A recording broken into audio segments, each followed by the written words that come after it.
I'd like to introduce to you Mr. soon-to-be Dr. Lorenzo Elijah, who is doing his philosophy PhD at Oxford. He was one of my students here 13 years ago. So it's wonderful to have you here today.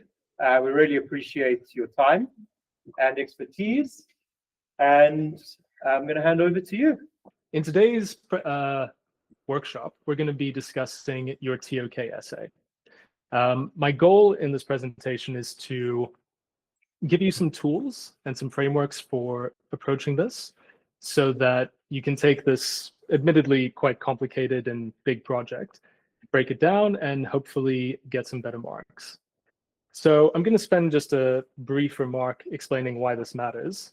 You see, the ToK essay accounts for roughly 66% or 2/3 of your final ToK mark.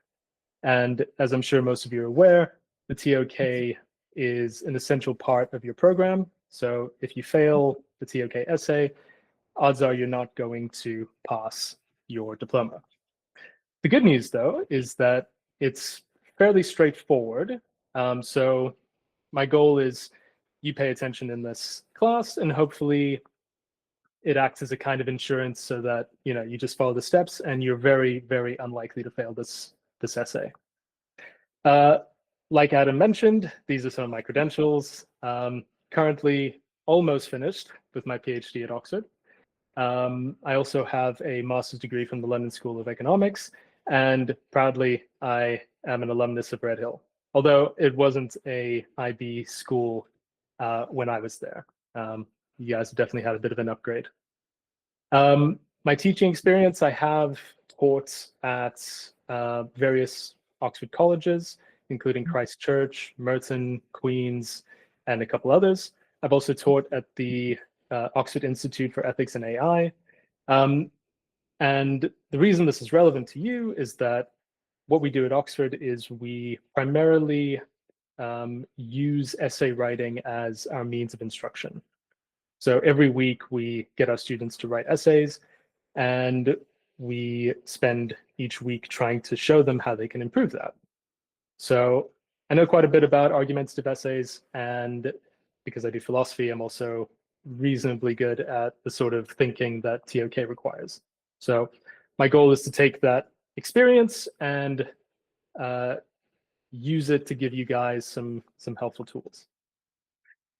So what I want to do is have this presentation be grounded in the assessment rubric of the ToK.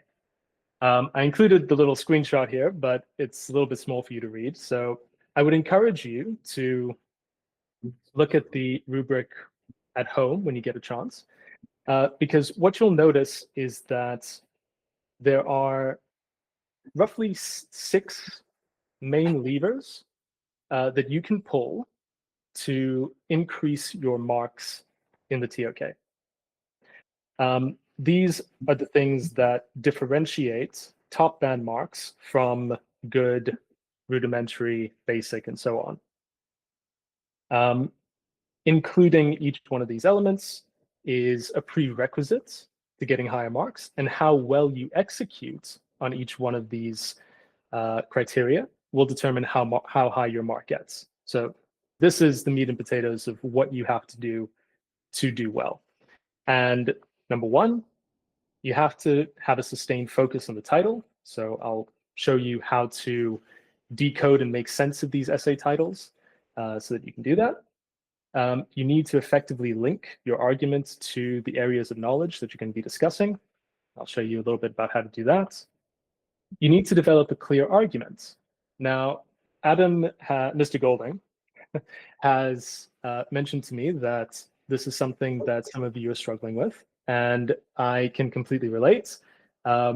Developing clear and simple arguments is a skill that requires a bit of time, and especially when you're new to it, your arguments can come across as quite complex and convoluted. So I'm going to show you some simple argumentative frameworks for having crystal clear, simple arguments that are actually more persuasive than the complicated stuff. I'm going to show you how to connect this to relevant examples, which is the ToK's preferred method of justification. So this is absolutely essential to backing up your arguments.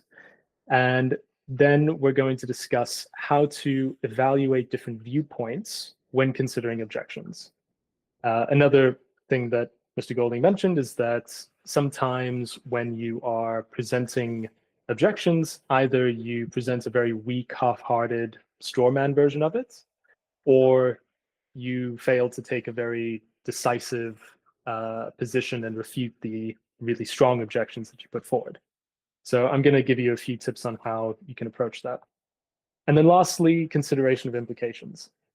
This one is, I think, overlooked a lot of the time.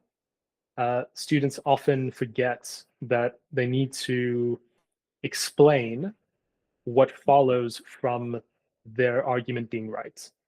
This is something that in my opinion, you should be doing in the conclusion.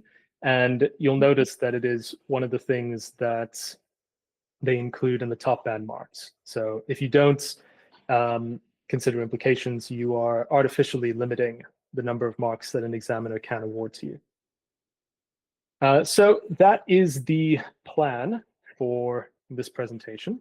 I'm going to open up for just a brief 2 to 3 minutes to give you guys an opportunity to ask questions, and I'll give answers to those.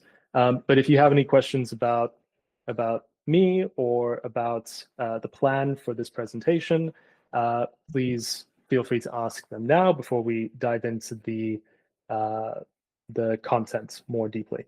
Can this also be like generally applicable to English and philosophy essay writing subjects? Absolutely. One of the things that I tried to focus on as much as possible in this presentation is giving you the general skills that you can use to tackle essays in all sorts of other subjects, whether that be history, English, philosophy, you name it. There are some idiosyncrasies that are specific to ToK. So, for example, some of the advice that I'm going to be giving you about how to decode essay prompts are going to be very particular to the sorts of things that ToK really wants you to do, and it's not going to be relevant at all for philosophy or history.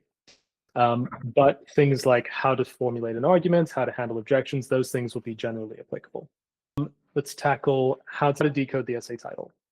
Now, for every ToK essay title, there are 3 things that you have to do in order to prepare for actually writing. So this is the stuff you do before you write, okay? Number 1, you have to identify the elements of the knowledge framework that the essay title is pushing you towards. Number 2, you have to identify or choose 2 areas of knowledge that are either contained within the essay title, or which would make for a good comparison relative to the knowledge framework that you're going to be discussing. And then number 3, and this is something that is applicable to almost all essays, you need to transform the essay title into a yes/no question. And the reason you need to do this is because you're then going to need to develop a thesis statement that directly answers that question. And if it's already in a yes/no format, that becomes a lot easier. If that didn't make sense, don't worry, I'm going to dive in and explain all this a little bit more. So, knowledge framework. The ToK wants you to approach your analysis of different areas of knowledge using this framework. The framework identifies 4 elements: methods, ethics, perspectives, and scope. And each of those elements is a lens that you can use to discuss an area of knowledge.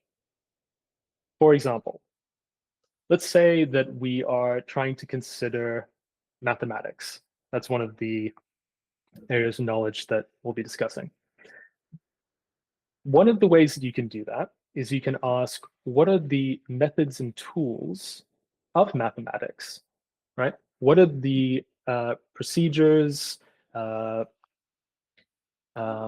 techniques, instruments that mathematicians will use in order to build knowledge for the rest of us, right? Now, do you guys have any specific ideas?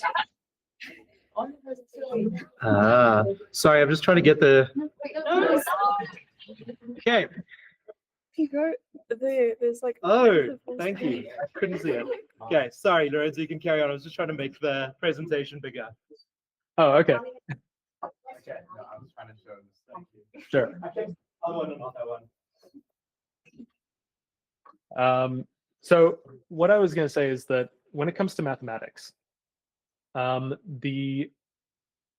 of the key methods that they use is intuition and rational reflection, right? Now, this is a method that you would want to contrast with something like, say, for example, natural science, which is heavily dependent on the use of empirical observation. Right? These two areas of knowledge utilize different methods, and so if you have a essay title that addresses both of those, you now have a point of comparison that you can then compare and contrast. Right? You can say something like, with respect to methodology, mathematics uses rational reflection, whereas, in contrast, natural science uses empirical observation. This is sort of how you would then use a knowledge framework for comparing and contrasting different areas of knowledge. So when it comes to the areas of knowledge, of course, there are the following 5. There's mathematics, history, art, natural science, and human sciences. Now, sometimes the essay title will tell you exactly which 2 areas of knowledge you have to compare and contrast. Other times, it'll just give you one and then say you have to pick the other. And then other times it'll just say you have to pick both, right? So in order to help you make this choice, I think the best way is to first figure out what is the elements of the knowledge framework that the title is asking you to consider, and then ask which 2 of these areas of knowledge would make for a good comparison. Okay. Now, once you've done that, once you've figured out what the knowledge framework is, and you've figured out what the areas of knowledge are that you're going to discuss, the next step is to transform the essay title into a yes/no question. So one way you can do this, or one technique which might help, is to start a sentence with saying, is it the case that, and then fill in the rest of that question using the essay title. So, for example, is it the case that in both history and art, interpretation is a reliable tool for producing knowledge? This is a good example of a decoded ToK essay title. So here's how I arrived at this. So you can see this in action. You start with the original title, and I believe this one is actually from the upcoming year's batch. So in case you can't see it, I'll read it out for you. Don't worry.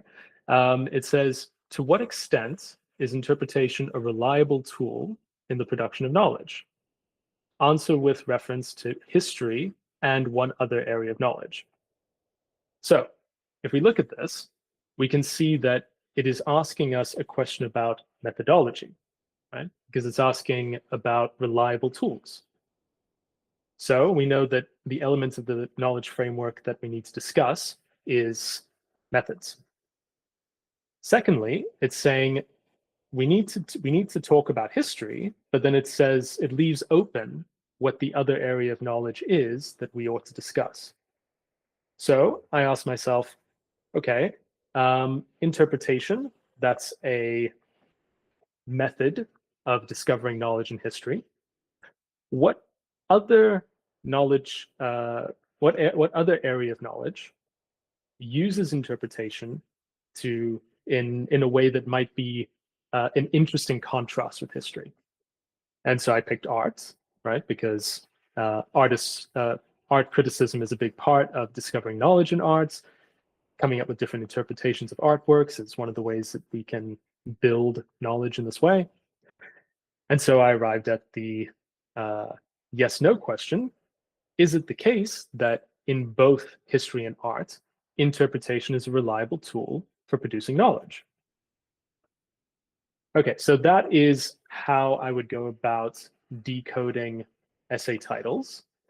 Now, let me open up the floor again to you to see if you guys have any questions about how you might use this approach in practice. For any given topic, does it have to be a subject that you want to compare and contrast two areas of knowledge? Like if I don't take an art, am I allowed to pick art? Okay. So I think the advice given is that it is better to choose a area of knowledge that you are familiar with. And often the best way to become familiar with that is to actually do that subject, because then you will be more exposed to readings, you'll be more exposed to specific examples that you can then use in your essay. But as far as I'm aware, there's no strict requirement that you have to do the subject that you are discussing in your ToK essay. So in the case where we can choose the second area of knowledge with which to explore the question, would you recommend that we keep it like, if the first option was a humanities, then we stay in the humanities arts like area, or can we do a humanities and sciences or humanities and like mathematics, or is that harder to compare? I wouldn't say that it's harder. I think it really depends on what the element of the knowledge framework is. Sometimes the elements of the knowledge framework is going to actually make it harder to compare two hard sciences like natural science and human science. Sometimes it will make it easier. So I think instead of looking for a general rule, which says if the first one is a hard science, then stick with the hard sciences. Instead of doing that, I would recommend first looking at the knowledge framework or the elements of the knowledge framework that the title is directly addressing, and then ask, okay, which areas of knowledge have an interesting contrast or an interesting difference with respect to that element? Did that help answer your question, or would you like to ask a follow-up question? That's perfect, thank you. Okay. I've got two questions, Lorenzo. Sure. When that question focuses on interpretation, that could apply well to the perspectives part of the knowledge framework as well. Absolutely. Do you think that is what you're advising, that the students stick to one area of the knowledge framework and choose? Or could you interpret interpretation through two different aspects for the two different areas of knowledge? So so I have a very clear recommendation on this. You will find that when you are decoding these titles, that you can often interpret it to mean either perspectives or scope or methods. Sometimes they're intentionally vague so that you can take it in different directions. However, when you are deciding what to write about, I would recommend picking one and sticking to it. The reason for this is that you are going to want to go deeper rather than broad. And if you are discussing two elements of the knowledge framework, then your essay is going to sprawl, and you're now going to be comparing two areas of knowledge along two different dimensions. And quite frankly, I don't think you have enough space in 1,600 words to do that. Thanks. Yeah, I just wanted to hear that from someone else. Thank you. Great. I think we can carry on. Alrighty. Now, once you have your very specific decoded question, your knowledge question, the next step is to formulate a thesis. Now, when you first hear the word thesis, this can be very off-putting. We don't use this word in everyday language, and so it can be unclear what exactly this means. So let me help you out. A thesis is just the conclusion of your argument. That's it. It is a very specific claim that you are making about the world, or about knowledge in this case, that you are then going to support with an argument. Okay? So if you just take a step back, the ToK essay is an argumentative essay. It is asking you to create an argument that supports a conclusion. The thesis is just the conclusion of that argument. It is the point that you are trying to make. Okay? Now, the reason why I recommend always translating your knowledge question into a yes-no framework, or into a yes-no format, is because it makes it much easier to formulate a thesis that is truth functional. Now, all I mean by that is that your thesis has to be capable of being false or being true. If it's not capable of being false or true, there's no point in arguing about it. For example, if my conclusion of my thesis was something like shut the door, or hooray for science, right? This is a terrible thesis, because it can't, those sentences cannot be true. They cannot be false. They're not in the business of saying something about the way things actually are. In contrast, if you say something like, yes, interpretation is a reliable method of producing knowledge in history and art, that is a sentence that someone can disagree with you about. And this is absolutely essential, because only truth functional sentences can be supported by arguments. So if the whole point of having a thesis is to have a conclusion to your argument, you need to have something that can be supported by arguments. Otherwise, you're shooting yourself in the foot before you even get started.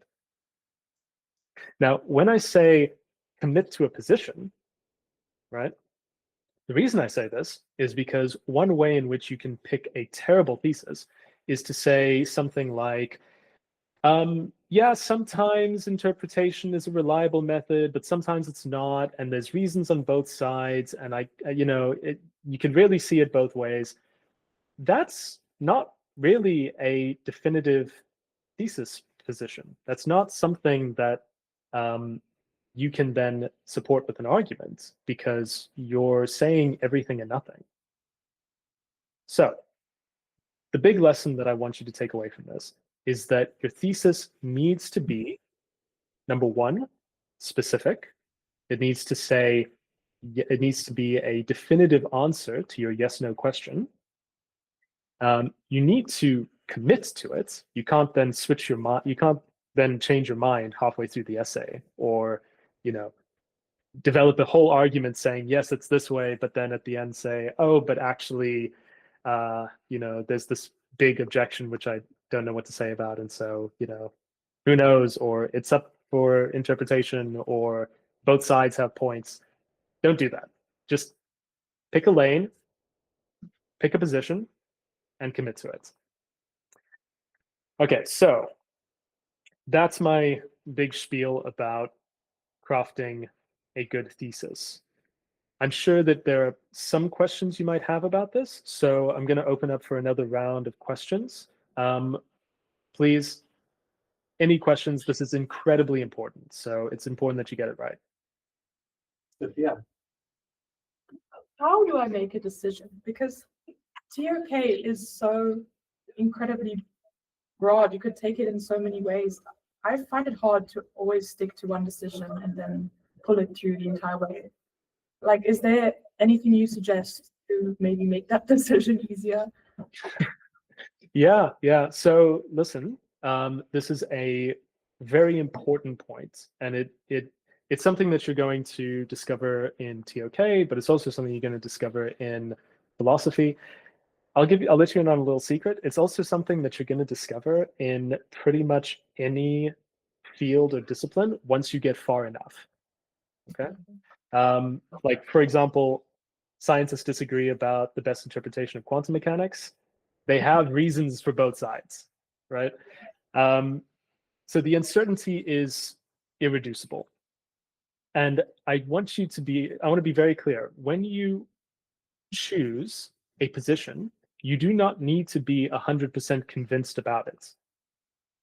Okay? You do not need to be certain. However, when you are uncertain, sometimes you'll be more uncertain about one position than you are about another, right? Sometimes, like for example, in quantum mechanics, I am more doubtful of the many worlds interpretation than I am about, say, for example, pilot wave theory.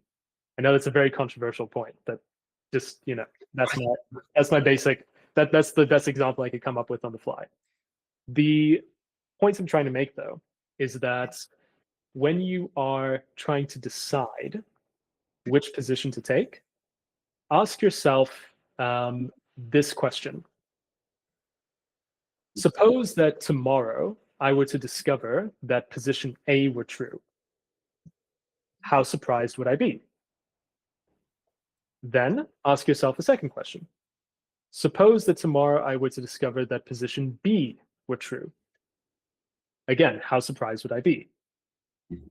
Then you ask yourself, okay, if I'd be more surprised to discover that position A was true, then I have greater confidence in position B. And so I should make an argument for position B. Does that help? Yes, actually. She said it's very helpful. Okay, great. Do you think that, well, I think you can take a position and during the writing might convince yourself of the counter position. Do you think that's okay to switch, or you should just stick with your original instincts? Okay, so this is something that I see not just at the high school level, I see it at university level too sometimes. And it is clear evidence of a failure to plan. The reason I say this is because I've read essays where someone will start off very confidently saying one thing, and then in the course of writing it out, they realize that actually they don't think this, and actually there's better arguments to the other side. And then they end up saying like kind of the opposite by the end of it. This is why I think planning is absolutely critical to writing an essay. Because you should think through what the arguments are that you're going to make, and then stick to that, right? Now, sometimes you do that. Sometimes you've planned ahead of time and said, okay, I think these arguments are better than these arguments. These are the counter arguments. I would rebut it this way. And you have it all planned out. That's great. Then sometimes you write it and you're like, actually, upon further reflection, this doesn't work. If that happens and you have the time, then it is always okay to just argue for the other position. But ideally, you really should not be in that position. Ideally, you should think through in the planning stage exactly what it is you're going to be arguing for, what the best counter arguments are, and why you think those counter arguments fail. I will be discussing this a little bit more in detail when I discuss objections, but that is my advice on this. Okay, I think we can carry on. Thank you. Okay, cool. Suppose now we have a thesis. We have the conclusion that we are going to be arguing for. The next thing you need to do is to find a good argument that supports your thesis. Okay? Now, this is also going to be incredibly relevant for deciding what the overall structure and outline of your argument is. Right? Ideally, the argument should start with you saying what the question is, then giving your direct answer to that question, and then giving a brief bullet point explanation of the skeleton of your argument. Then you will divide your essay up according to each point of that minimal argument. So premise 1 is going to be like the first paragraph, maybe 2 paragraphs. Premise 2 is then going to be the another paragraph or 2, right? And the reason you want to set this up this way is because the logical flow of the argument is then going to help with the logical flow of the entire essay. So how do we find the premises that are going to support your argument? Now, unfortunately, every argument is different. I can't give you like a recipe book that works in all cases, but what I can do is teach you a very simple, teach you 2 very simple structures that you can use to add discipline to your arguments, to make sure that they're clear, to make sure that they're valid, and to make sure that they are simple. So, sadly, these have Latin names. You don't need to know the Latin, just remember the labels. And more importantly, remember the form that they have. Okay. So the first argument is called modus ponens. The simplest way to understand this is, or I have it on the screen here, premise 1, if P, then Q. Okay. All that means is if P is the case, if P is true, then Q has to be true. Okay. Second premise, P. Right? You're saying P is true. The first condition, the condition following the if, is actually the case. Conclusion, therefore Q. Okay. Now this is a bog standard simple argument structure that you can use for your ToK essays. Suppose, for example, that the so just to give an example, right? If mathematical knowledge requires formal proof, then it differs from artistic knowledge, right? So this might be the thesis that you're trying to argue for, right? And so what you would want to say is, if pardon me.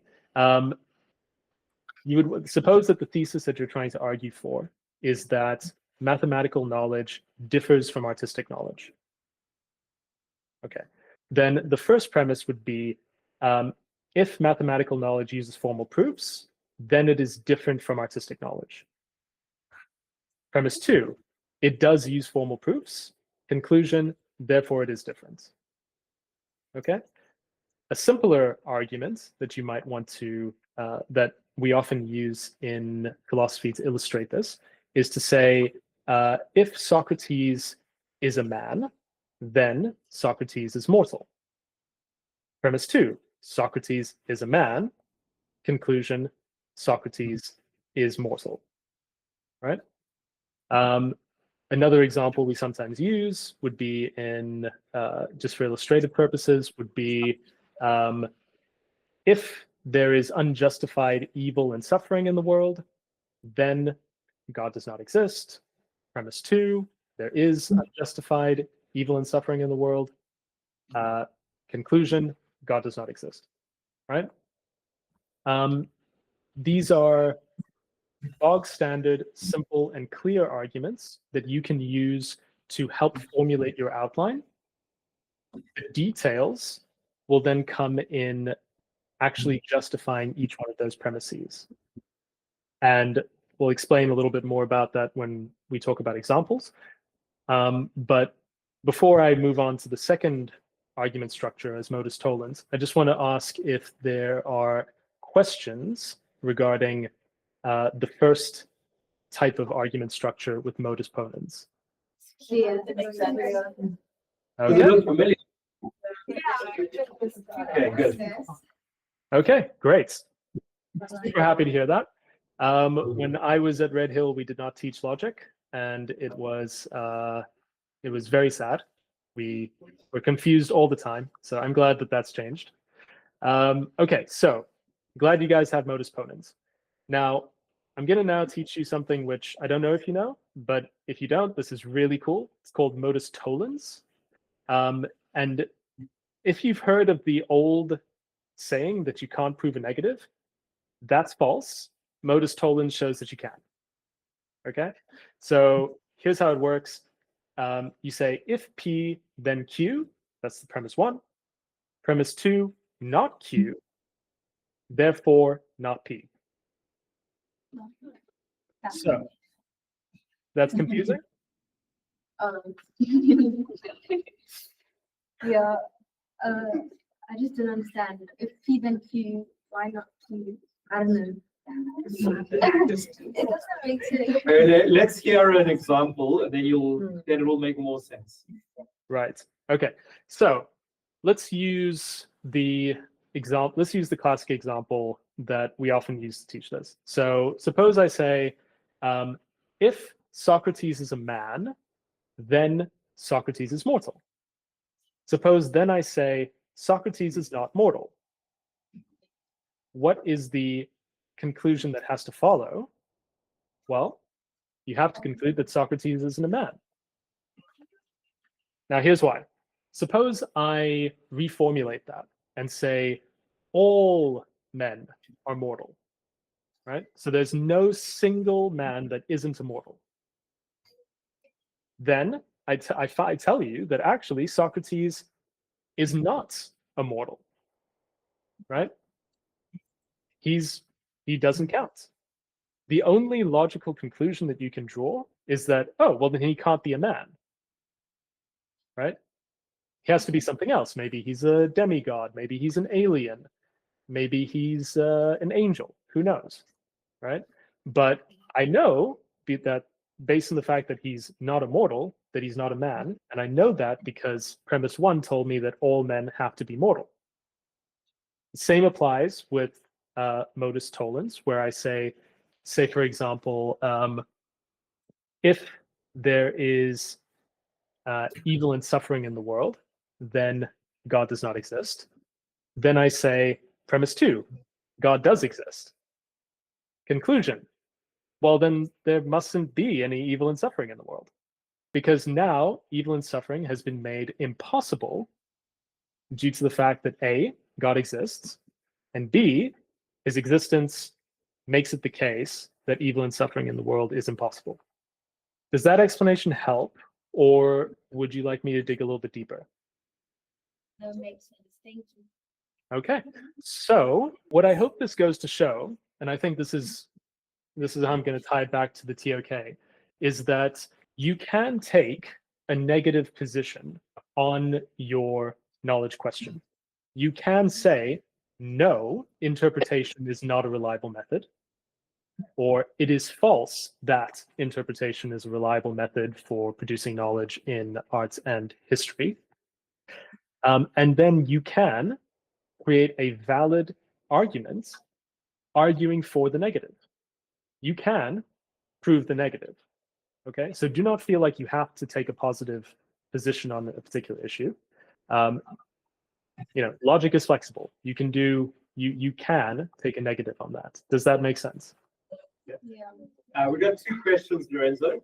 I was just wondering, how would you like apply this with your ToK essay? How would you take your thesis and build this into the essay, basically? It depends on whether you are arguing for a negative or a positive. If you are arguing for a positive conclusion, say, for example, that interpretation is a reliable method, and you want to say, yes, it is, right?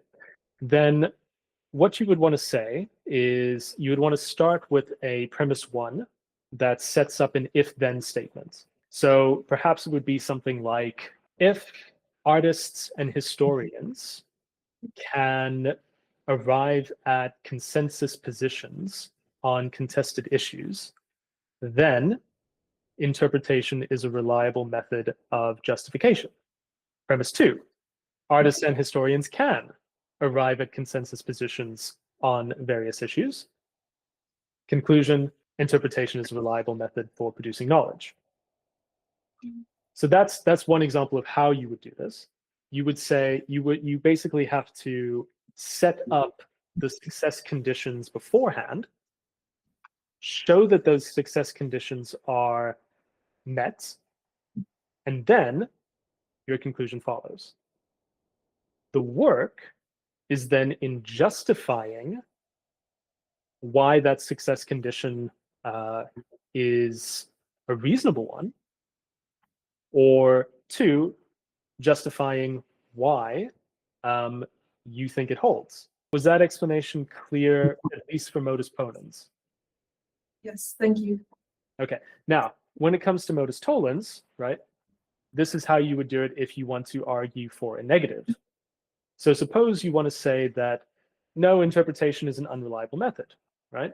Now you could say something like, if interpretation is a reliable method of producing knowledge, then artists and historians would, over time, have more agreements rather than less. Premise two, over time, artists and historians have increased their disagreements rather than decreased. Conclusion, interpretation is not a reliable method. Can you see how you would apply that for the case in which you want to prove a negative?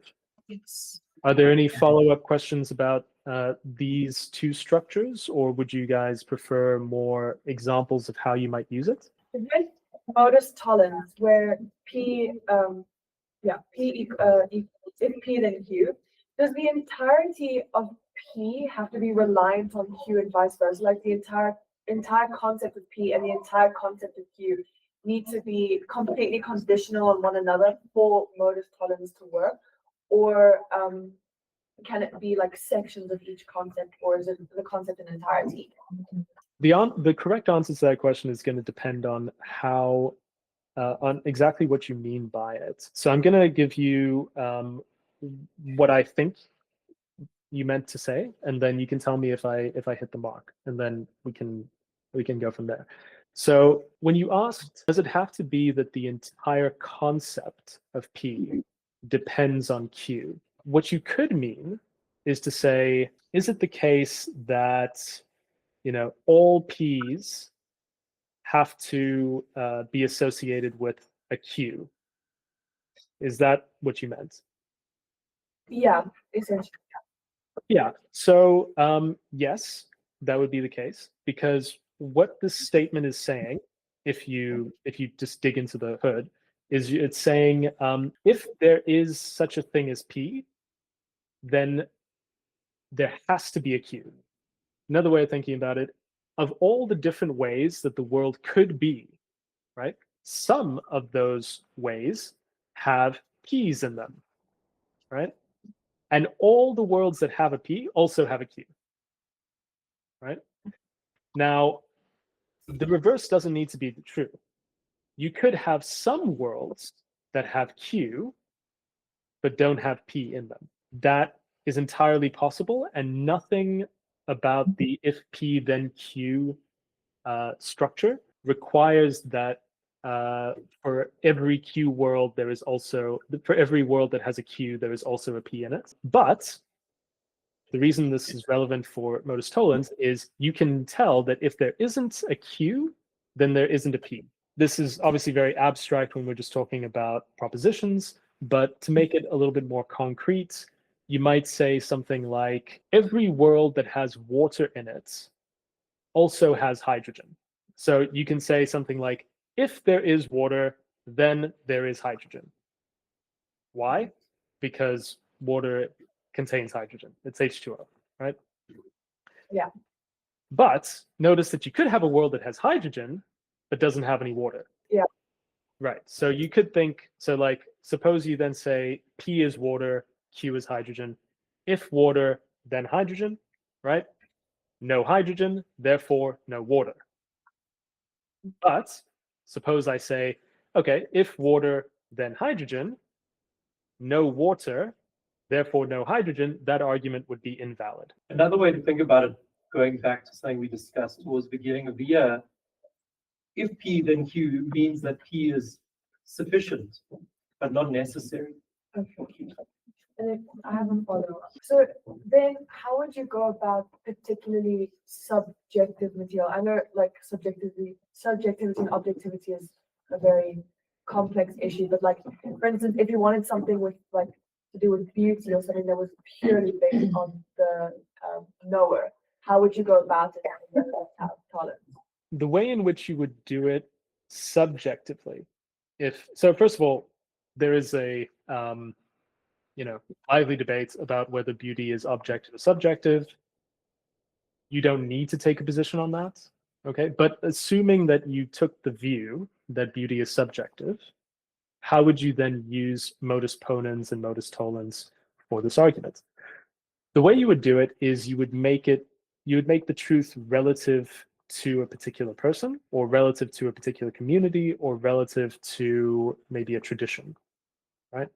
So you would say, from the perspective of fill in the blank, if P then Q, and not Q, therefore not P. So like, just to give a very clear example, suppose that, I think, suppose I love Star Wars, but, other people don't. Suppose then I were to say, if Star Wars has a well-written narrative structure, then it is a good story. And I think that, it being a good story is subjective. Then I say, well, it's not a good story, therefore it doesn't have a well-written structure. Or I would say, if I was to go with the ponens, I'd be like, well, it does have a well-written structure, therefore it is a good story. Okay, thank you. Just to wrap up, to wrap up this particular section, suppose you've got your argument now, right? You've put it in a modus ponens form, you put it in a modus tollens form. It's very neat, it's very simple, right? What you're going to then do is present your thesis and your arguments in the introduction. You're going to say, this is the essay title, this is the question, this essay will argue, plug in your thesis, right? And then you're going to say because, and then give your little summary argument, right? Your little modus ponens and modus tollens. Then section 1, you're going to reintroduce premise 1, and you're then going to back it up using specific examples. Then you're going to unpack and explain the examples, show how they actually tie to your premise. I'll dig into that a bit more, but then you just rinse and repeat. You do that for premise 2. You say, okay, cool, this is premise 2. Give your evidence, give your examples. Then maybe section 3, you are going to discuss your counter arguments and refutations, and then conclusion, you have to also restate your thesis, again, briefly summarize your arguments, and discuss implications. So can you see now how using this argument structure is helpful for helping you map out the overall structure of your ToK essay? Yeah. Okay. So just to dig in a little bit deeper then, how do we use examples? one of you asked earlier about whether this is applicable to all sorts of essays. This one is a little bit more particular to ToK. In other essays, you can use all sorts of evidence, right? You can appeal to scientific experiments. You can appeal to thought experiments. You can look at inference to the best explanation. There's a lot more tools that you can use. For ToK, it's a little bit more limited. What they want you to do is use specific examples as the primary means of justification or for your premises. Now, the way you do that is you say, okay, I'm going to look at particular discoveries or events or changes within consensus in a given area of knowledge. And then I'm going to say, okay, this example justifies my premise. So you start with the premise, you then give your example, and then you give a detailed analysis. This analysis is going to explain exactly why your example justifies your premise. For example, suppose you're arguing that empirical observation is a hallmark of natural science. That was premise one. Now, what you would then do is you would point to a specific example. Suppose you wanted to point to, I forget the name, but there was a guy who looked at a solar eclipse and they used the solar eclipse as one of the leading pieces of evidence for Einstein's theory of relativity. I think the experiment was basically looking to see whether light would curve around stars, and that was a way of looking at gravitational distortions of space-time. Now, that is a very specific example, and when you're writing the essay, you will want to give all the details about who did the discovery, where was the experiment done, what was the particular theory that they were testing, so on and so on. But you would point to that example and you would say, hey, look, that is an example of them using empirical observation as a paradigm example of natural science. And you would then say, okay, this backs up my conclusion because for natural science, this experiment was what shifted most people away from a Newtonian understanding about this particular issue and got them to adopt Einstein's theory. So that's how you would then explain how your example justifies your premise. Now, remember, the examples you choose always have to come from the knowledge framework. So if you are discussing methods, point to examples that use methods. If you are discussing perspectives, point to examples in which people had different perspectives about something.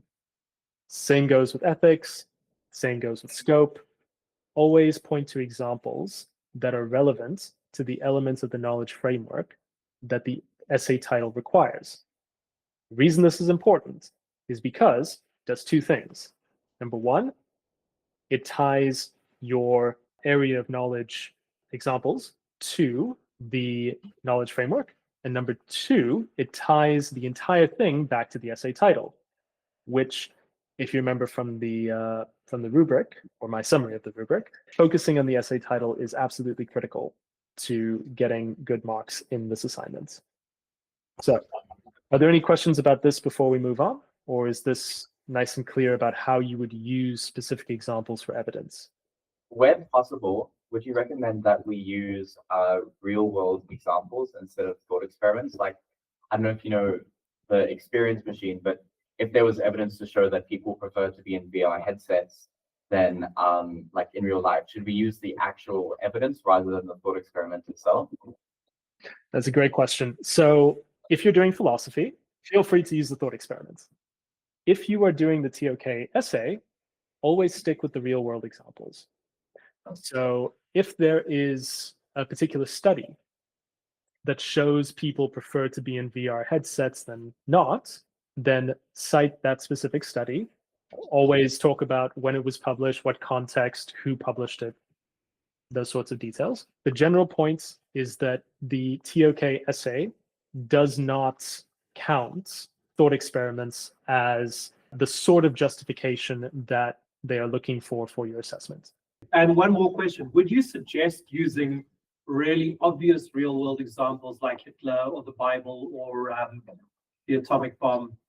So there's nothing wrong with using specific examples that are real world like that, provided that your analysis of them is sufficiently detailed to actually warrant your premise. So, for example, if you were to be arguing something about history and just said, as we can see with the example of Hitler, fascism doesn't work, that's not going to win you any marks when it comes to this assessment, right? But if instead you were to say something like, history has to deal with evolving understandings about various ideologies, as we can see with the example of fascism in Nazi Germany. Hitler did this propaganda campaign, which changed a lot of people's views about this particular issue. That is perfectly fine. How to handle objections. Handling objections is absolutely critical, in my view, to creating an essay that is both persuasive and going to unlock higher marks for you.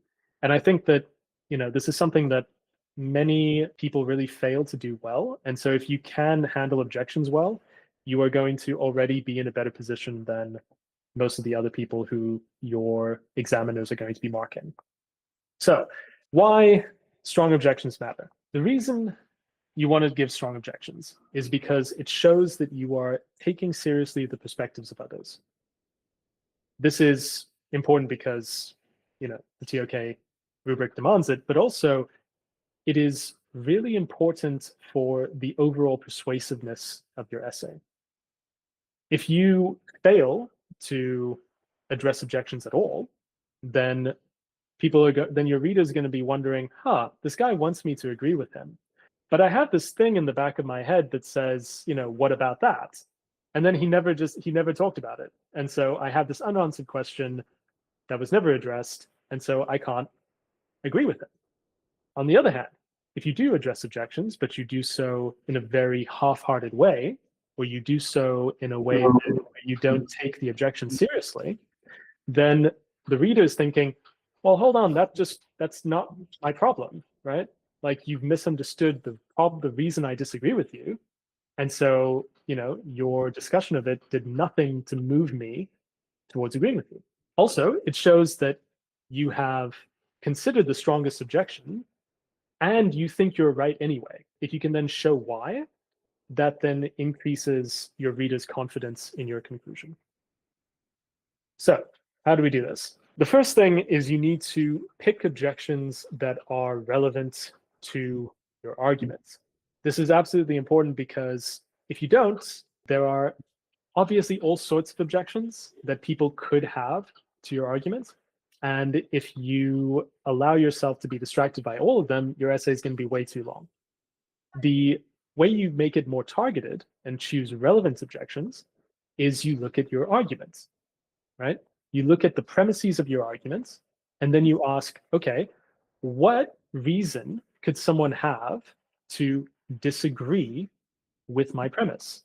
The reason this is important is because if your argument is valid, which it should be if you're using the structures we discussed, then if a person already accepts your premises, they absolutely have to accept your conclusion. It would be irrational to do otherwise. Therefore, if someone wants to disagree with you, the only way they can do it is by disagreeing with your premises. So have a logical argument structure, and you will narrow the potential avenues for disagreement. The other way you can narrow down your objections even further is by looking at the specific examples you used as evidence to justify your premise. Remember, your examples are meant to justify your premise, which means that if someone wants to disagree with your premise, they have to disagree with your examples. Therefore, when you are addressing particular objections, the best question to ask is, what reason could someone have to disagree with my interpretation of this evidence, or to disagree with the inference that I drew from this evidence? Just for example, suppose we return to the Einstein case of the eclipse, and we say, okay, this justifies my premise, and then someone wants to say, no, it doesn't. What is the best version of the argument that they could give for why your example doesn't justify your premise? Write that down and then refute it. The way you would do that is you would say, well, someone might think that this example fails to show what I say it does. And maybe they would say, well, it's just an isolated example. Okay, a lot of other examples don't follow this pattern, and it doesn't go to show that this holds true for all natural science. Maybe they would say something like that. Obviously, you want to present the best version of it. The way you refute it is you would then say, okay, this is a good point. You know, this is an example. I didn't do a statistical analysis. However, this is a paradigm example. This is one of the cases that shows how natural science ought to work when it's going well. If this paradigm example utilizes empirical observation, then my conclusion follows. That's how you would refute the objection. So I want to pause now and just ask whether what I just said about choosing the right objections and then narrowing the scope of possible disagreement makes sense to you. What if there's like an objection on both sides that we don't know how to answer? Like there's just two strong objections for either side. Okay, could you maybe give me an example of the sort of situation you have in mind? I like think of Theseus's ship, where it's like, is it or isn't it the ship? There's such strong arguments for either side. Like maybe one has more objections, but there's still ones that I don't know how to address. The ship of Theseus is not going to be showing up in your ToK essays, and it's difficult to think of examples, so in terms of concrete cases that you would want to point to that you might want to disagree about. So I'm gonna answer your question from the perspective of a philosopher first, and then you can use that for your philosophy related questions, and then I'll try to come up with an example for ToK and then show how it applies there. So from the perspective of philosophy, what you're going to find is that basically every position has some counter arguments to it, where people will say, here's an objection to this view, here's an objection to that view. There's only 3 or 4 views, they all have objections. There are no objection-free positions in philosophy.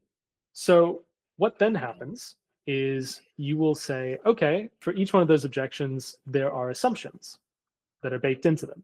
Maybe this assumption, especially at the ship of Theseus, would be something like identity has to be transitive, right?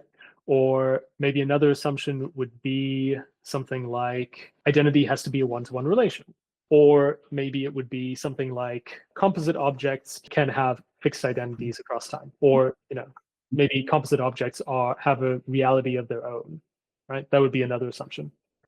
Now, what you would then do if you were trying to come up with a position on the ship of Theseus is you would ask, okay, which of these assumptions do I have the least confidence in? So some of these are going to strike you as more plausible than others. And then what you would say is, yeah, okay, so this objection relies on this assumption. I think this assumption is less plausible than this other one, so I'm going to go in a different direction. And you would just be upfront and honest about that in your assessments of the various positions. Now, sometimes you will just genuinely be on the fence, and then you just have to do some further thinking about it. There's no magic bullet. You have to figure out which one you have greater confidence in. When it comes to ToK, suppose that there are 2 valid interpretations of the particular piece of evidence that I am using to justify my premise. And then someone says, okay, I think that this alternative explanation works better, and you need to address it.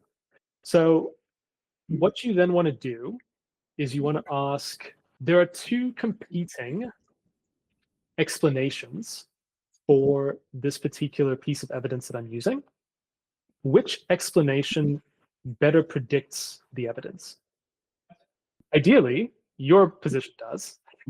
And then you would say, my theory that, say, for example, natural science paradigmatically relies on empirical observation, best predicts the specific example of most scientists changing their mind as the result of this Einsteinian experiment.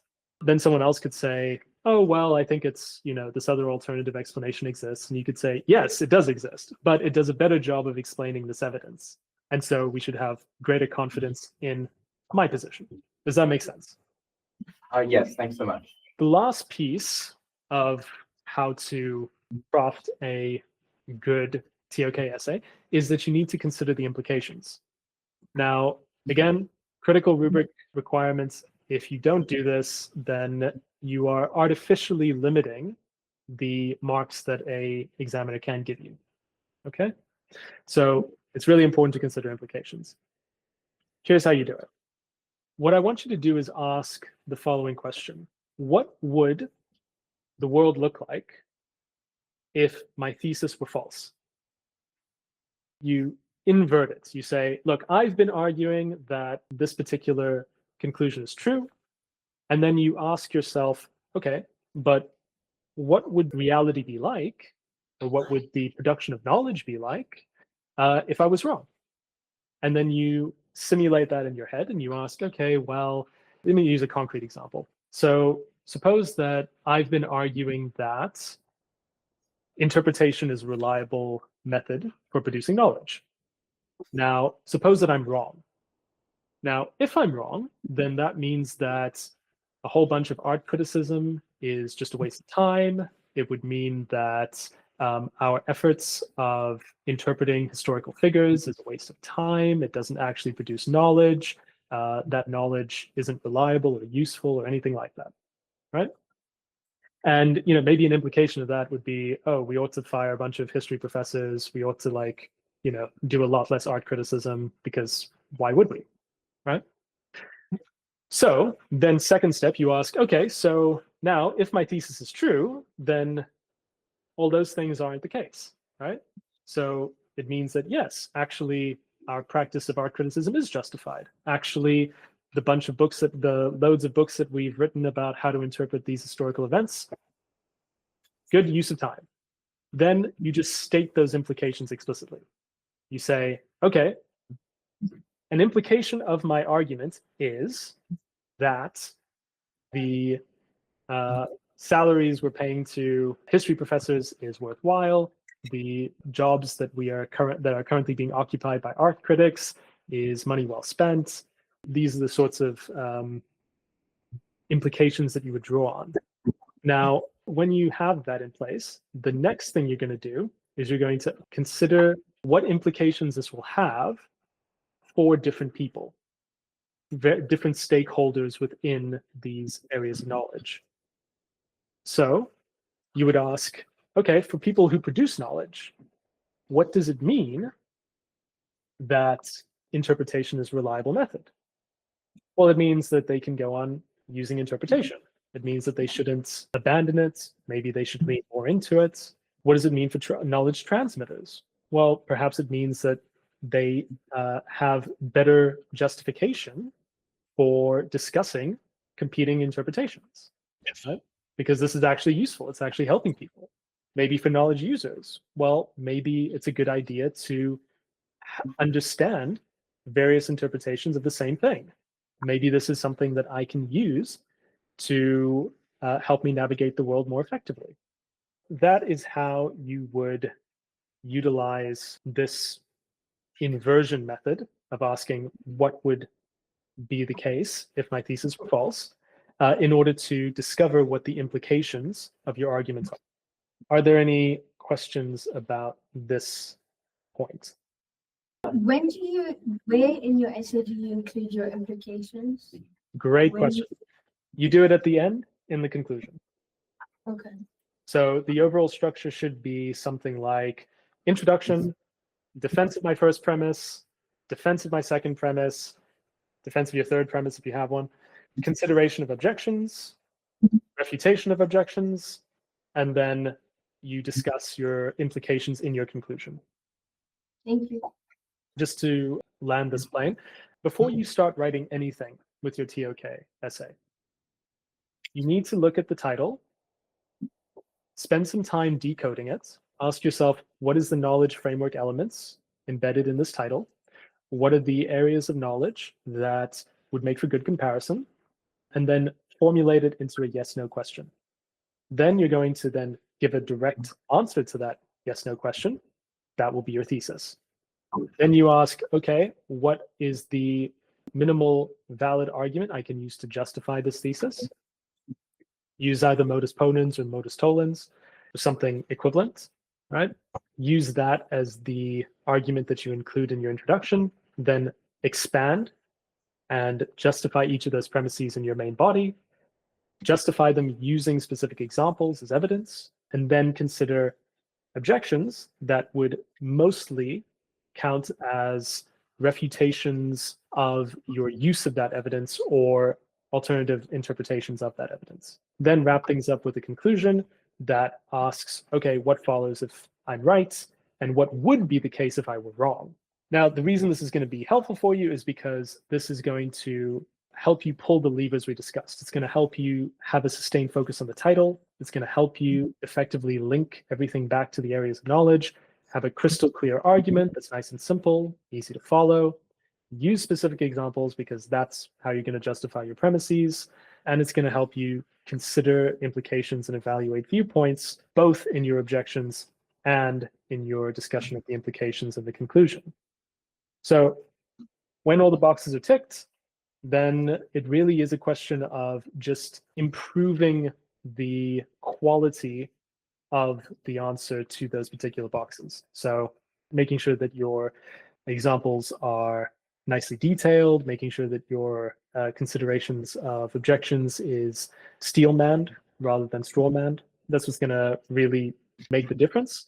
But once you have these things on the table, you're at least now in the game. You've at least now unlocked the opportunity to get the top marks. So that is my point. And I think that the overall thing I want you to take away from this is that planning is absolutely essential to delivering a top quality ToK essay. Don't skip it. Have a good plan, write it out. And once you do, it will make the whole process much easier. It'll make it simpler, and it will radically improve your odds of getting really good marks. So with that, are there any remaining questions in the 2 to 3 minutes we have left? One quick question. Maybe you could answer in bullet points. Sure. Why should or shouldn't students use GPT to write for them?